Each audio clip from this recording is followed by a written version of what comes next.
a financial advisor walk into a bar. Oh, and then what happens, Dave? Well, the question comes up, business succession planning.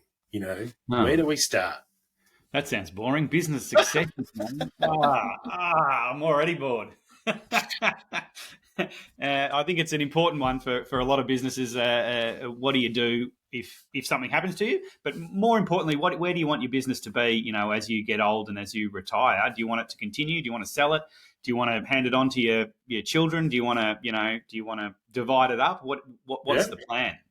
And that's a long term thing. I think it's something that you don't just. And we've mentioned this before. You don't just go into a solicitor's office, have a meeting, write a plan, sign it, and you're done. Yeah. Something that and then pop it in the bottom drawer and and forget about it. By osmosis, it's all going to occur. It's something you discuss with your partner, with your personal partner, with maybe your business partners. It's something you discuss with your children, and something that happens and evolves over time. That really, there's no one size fits all. It's what do you want from your life? How do you want your life to look as you get older? But see, I also look at it from a point of view. I mean, you can talk about succession, but to me, it's a bit of like business transition. Yeah, like your business evolves, it grows, it sometimes it goes backwards. People move through your business. Yeah. So to me, it's part of your normal, business planning strategy. Yep. But it's just that balance between, are you the, CEO of the business? Have you got really good people around you? Have you, changed your role in your own business to a point that, sometimes you're not on the tools as much as such. Yeah. But you're around, but you may want to take some time. You may set your transition out of a business where you may still stay the owner, but you may not spend as much time in the business. So you may, set it up that you're taking, I don't know, an afternoon or a day a week away from the business. To me, that's part of a business succession. And you're starting it kind of now, but you may not fully leave a business either through a sale or you still own it, but someone else is running it. It might take you 10 years to do that. And it takes that longer term thought process as opposed to, I've had enough. I'm sick of it. I'm just going to hang the shingle out the front. I'm just going to go and sell it. It's like, but that you're not capturing the real value of your business. So absolutely. How do you bring that along? And I do think there's also a distinction between the public space and the private family space of business, because you might have a private business, but no family's going to get involved. But in the other breath, it is a family business because there's multiple people involved in it. But some of them may want to happily work there, but may not want to take it over.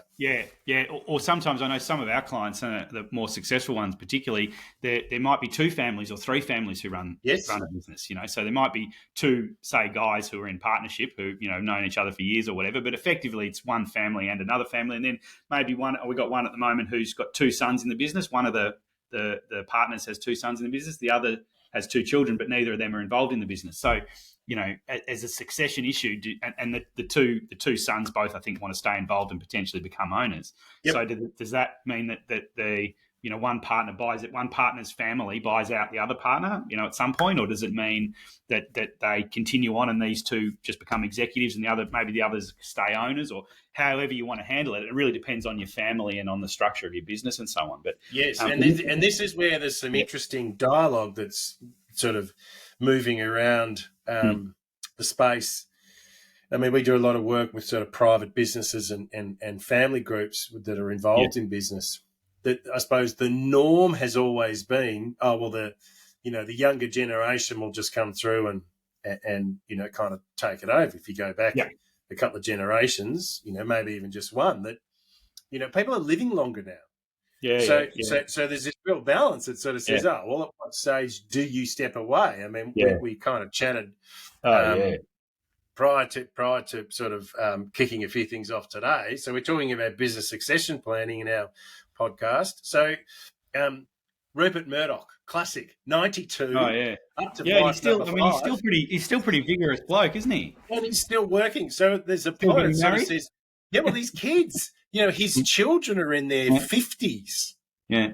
So it's like, Dad, when are you stepping down? Like, really, what's going? Yeah. So part of the succession is not just the younger ones coming through. I also start to look at it and say, what is your agreement? And this comes back to the size of your business. It just depends. I mean, in the public space, you have a CEO, and generally that CEO will be anywhere from sort of, depending upon their performance, probably say a 5 to 10 year period.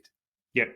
Now the business can happily kicks along, but that CEO knows that their tenure in that period generally is going to be that time period, and they will then manage that through to back away to allow someone else to come in.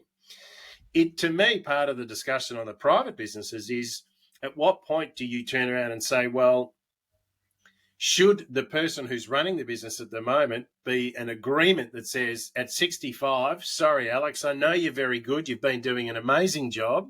The business has grown, but at 65, you need to step away.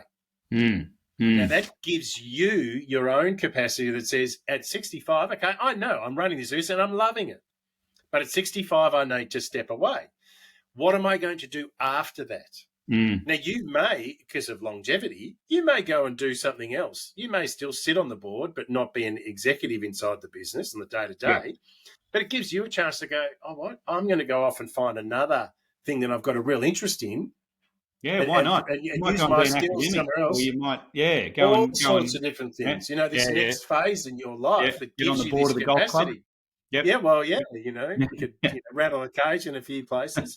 But it also gives visibility to the younger ones coming through that says, well, we know that Alex is going to leave at 65, and at the moment he's 55 or 60. So in 5 years' time, so how are we going to manage that through to get the I look at it and saying it's a real positive to have some of these discussions, but how do we support some of the older members of a business transition to something where they feel they have a purpose and an identity?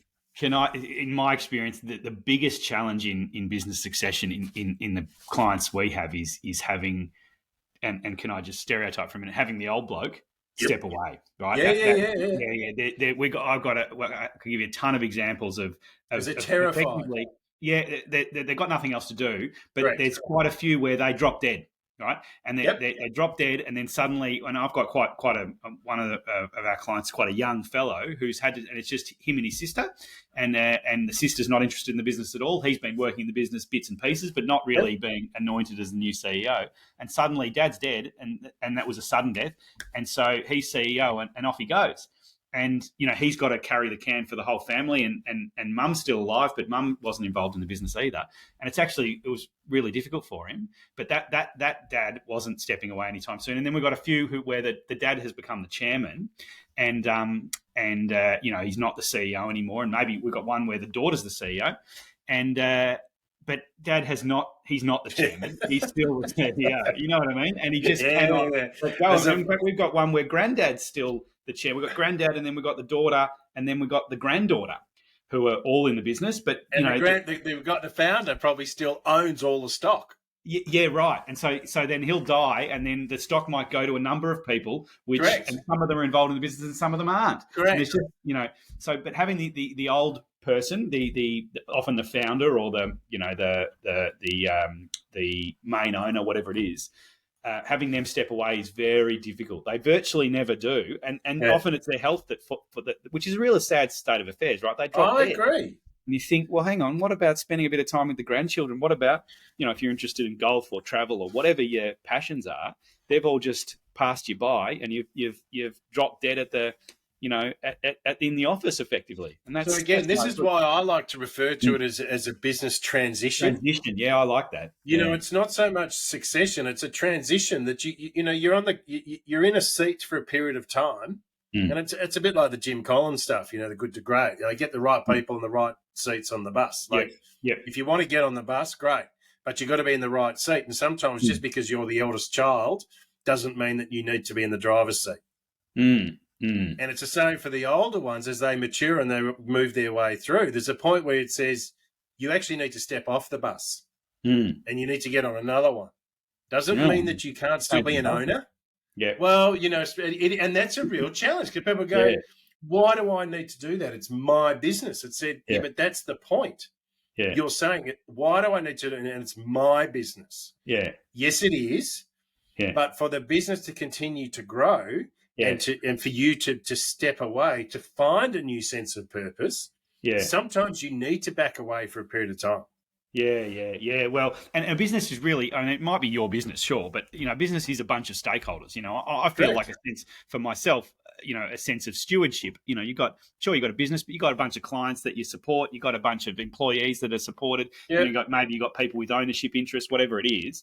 You got maybe a family that's being supported. They've got families that are being supported by the business. There's more to a business than just it's this guy. And in fact, of Well, course, valuable. except in my case, except but in your case.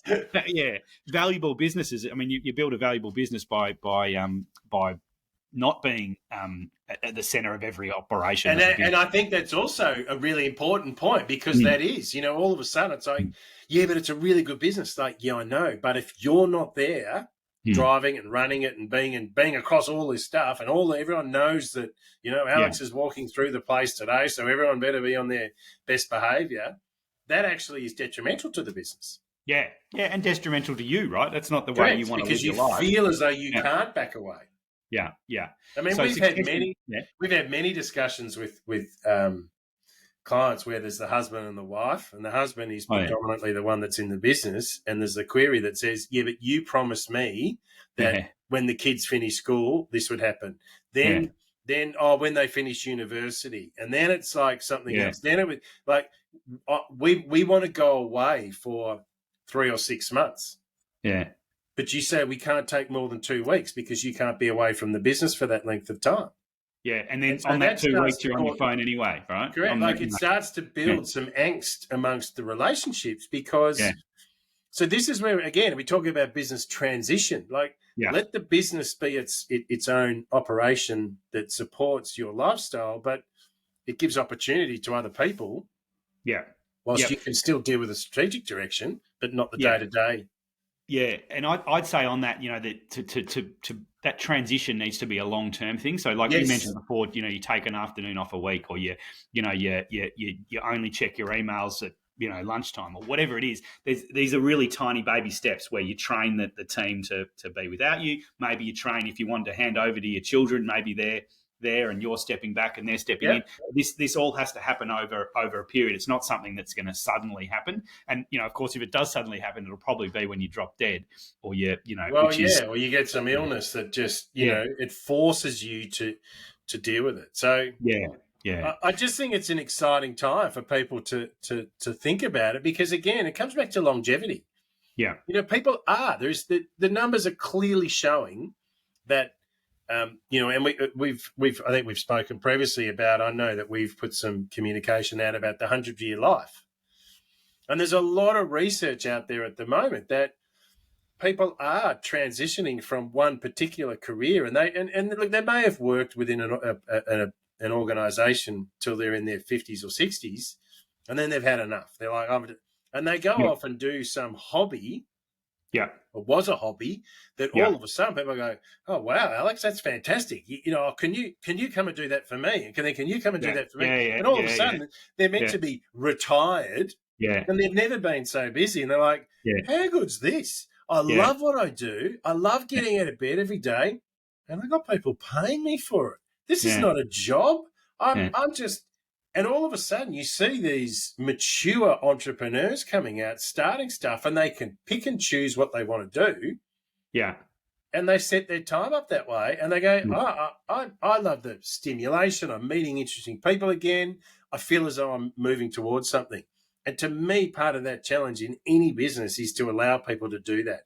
And you've got to start early. What is your hobby outside your business? Yeah. And we talked about this before. You got to, particularly, I think, your traditional business founder who their hobby is their business. You've got to start developing interests outside of business because otherwise, you have a very small life, right? And if you want to move away from the business, you have to have something not just be moving away from, but something you're moving towards. True. Something Correct.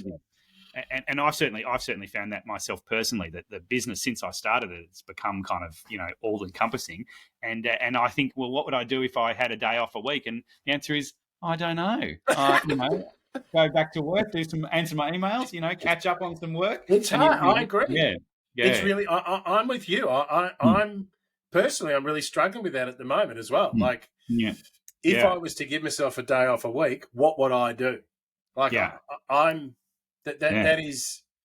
Yeah, that I'm not saying I've got all the answers. Yeah. It is because I love what I do. Like, to me, I'm I can talk about these things, and I'm going through that whole process personally myself. Like, it's what do I do? I've got 2 more kids left at school, and in 2 years' time they're done. So all of a sudden, there's no kids left at school, and like they're all over 18.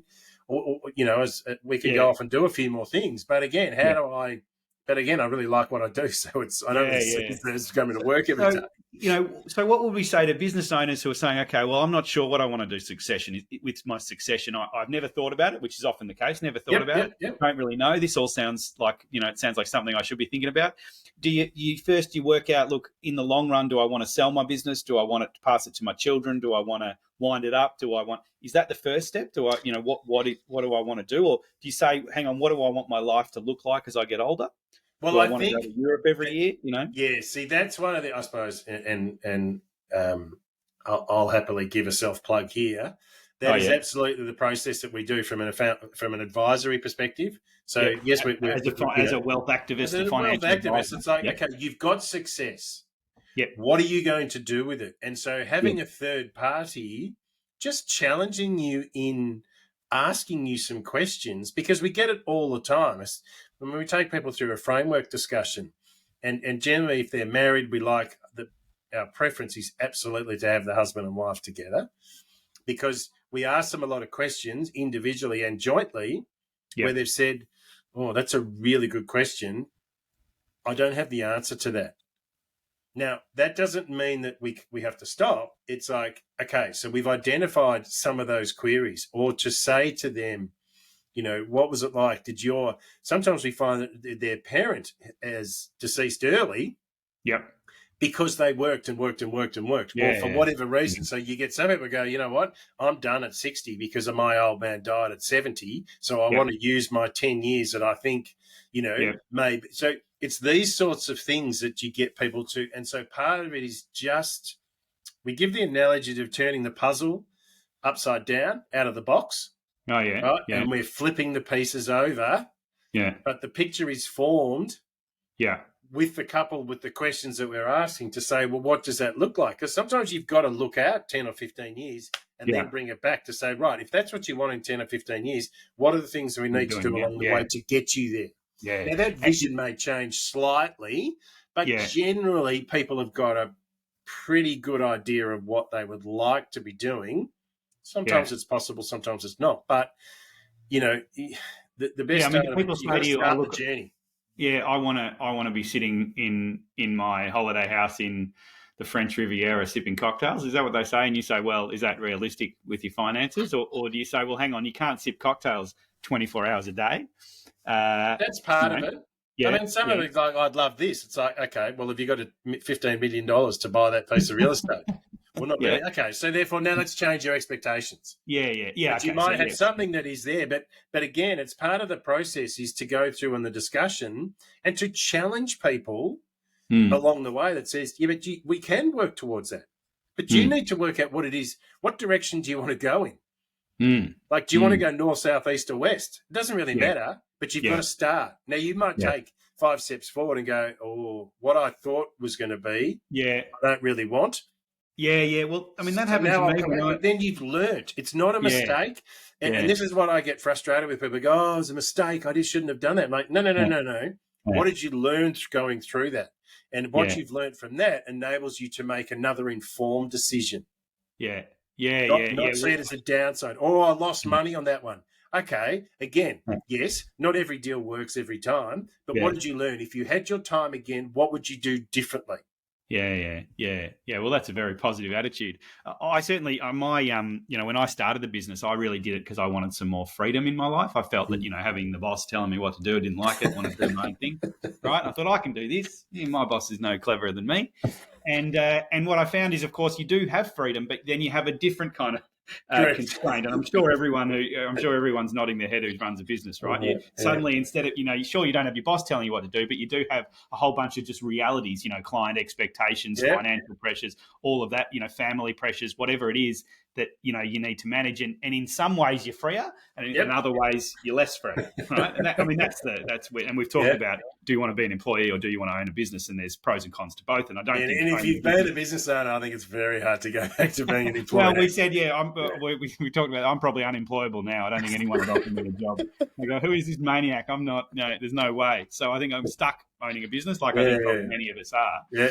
But certainly, I learned that, and so then the next step for me, in to some extent in beginning the succession planning journey, although I'm a long way, I think, from retiring, but even so, I've learned that that there's some constraints, and that actually there's things you can do to be even freer. So you can actually take time away from your business and learn to delegate better and learn to support and empower your team to be more productive and to take to often make decisions better than you could make.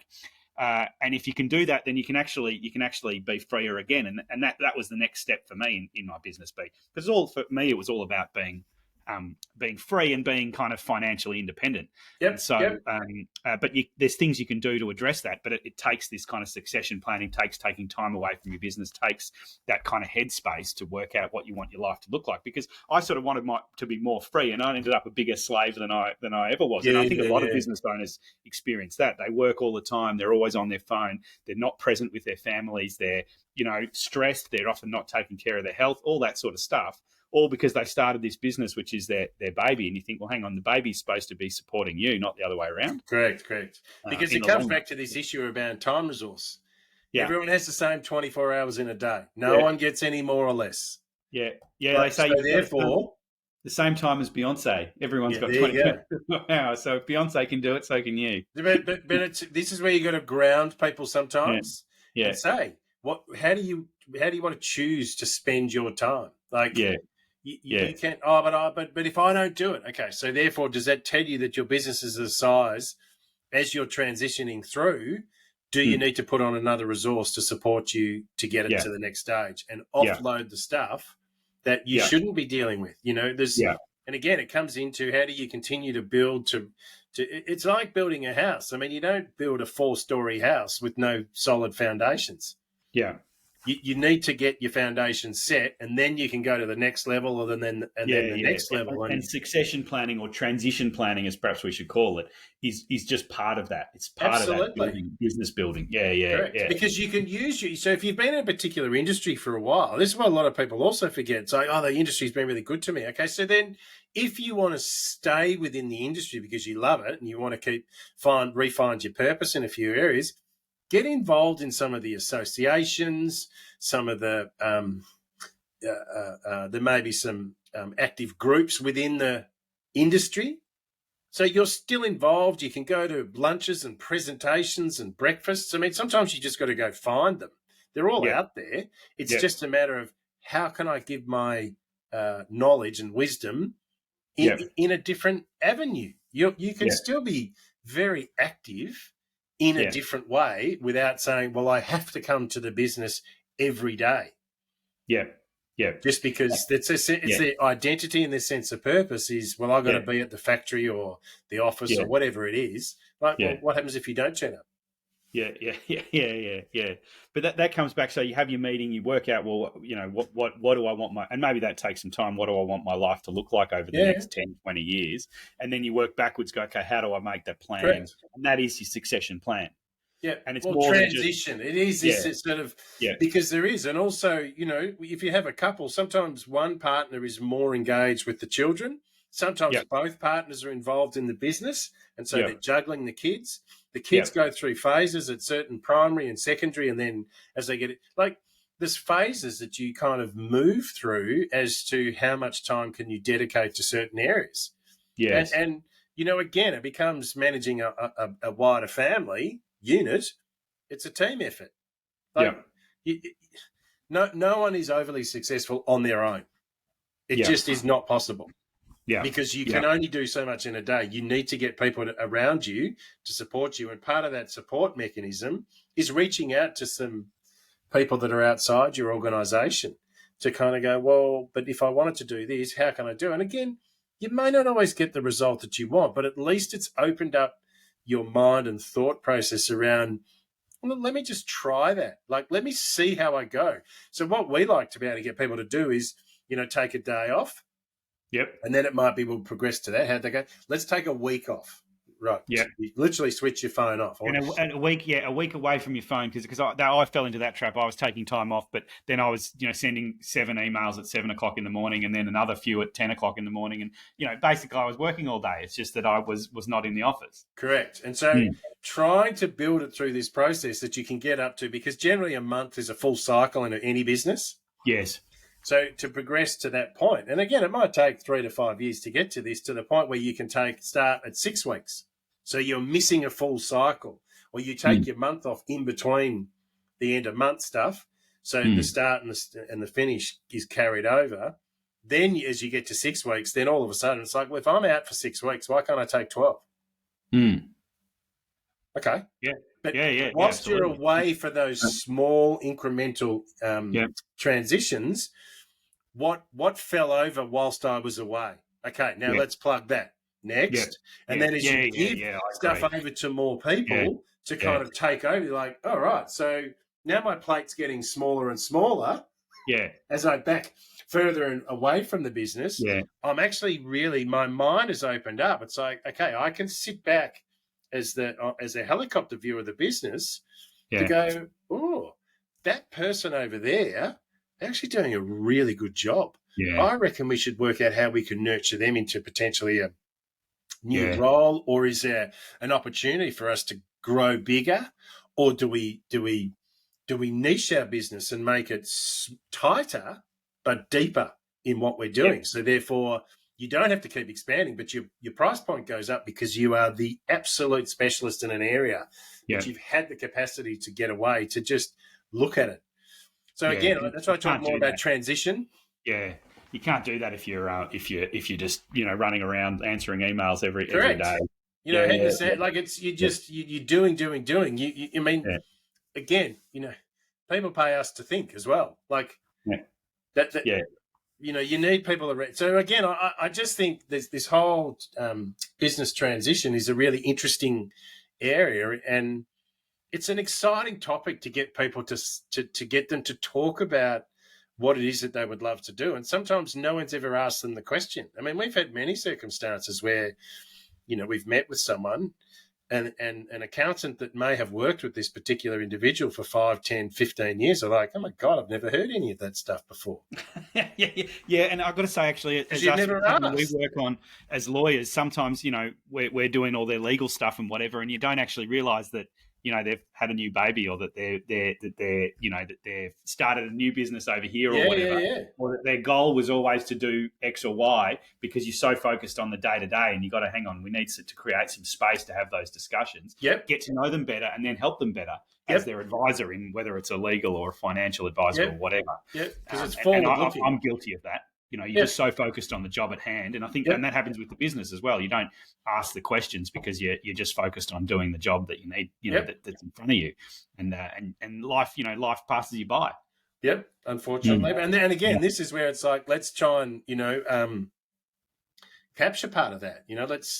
Let's control where we're going. I mean, sometimes it might be just a gentle, nudge. Other times it might be a shunt. Like we actually need to really shunt someone over in a direction that they were so blinkered on. That it's like, and you see it, and you get people talking about is family member, friend, something happens to them where they go, oh, holy shit, that happened to them. Jeepers, I don't want that to be for me. Therefore, what am I going to do? How can I proactively address it? Yeah. So, again, as we close it out, exciting, great to have these conversations, and sometimes it's giving people the permission to have these conversations. That's probably the biggest issue. A lot of time they don't step out to kind of do this. So I like the idea that succession, it's not, or transition, it's not just one conversation you have at a meeting one time and fill out a form and you put it in the bottom drawer, but it's actually something that just, as your business evolves. And the point that you just made about if by doing this kind of transition planning, succession planning, you actually might make your business better now. You might realize, hang on, this person should be doing that, or whatever it is. We should forget about all this work that we do that it takes us makes us really busy and doesn't make us any money, and just do the profitable stuff and nothing else, and then take 3 days off a week. Yep. Then you can sit back and drink your cocktails. Yeah. Well, that's right. I mean, I've got a client who in a bar. I've got a client who only works 3 days a week, and he runs his business 3 days a week, makes about 150 grand a year. That's enough for him. It's just him, and he's happy, and he spends a lot of time with his grandchildren. That's what I mean. Like, this is where do you want to spend your time? Like, what floats your boat in certain areas, and that for some people that's not enough. For other people, it's like, well, I'm comfortable with that. Yeah. All right, well, we better close it out. Okay. Alex, thank you once again. I'd like to thank Alex from Taurus Legal Management. He can be contacted via LinkedIn at Alex Marson or via his website, tauruslawyers.com.au. Thanks. And I'd like to thank David Murdoch, the wealth activist from Paxton Bridge. And he can be contacted via LinkedIn at David Murdoch or via the website, which is paxtonbridge.com. He's just a .com. I'm a .au. He's just a .com because he's just an international man of mystery. Absolutely. All right, Alex, once again, pleasure. Enjoyed that discussion, and we shall chat next time. Thanks, Dave. Thanks, listeners. See you next time. Cheers.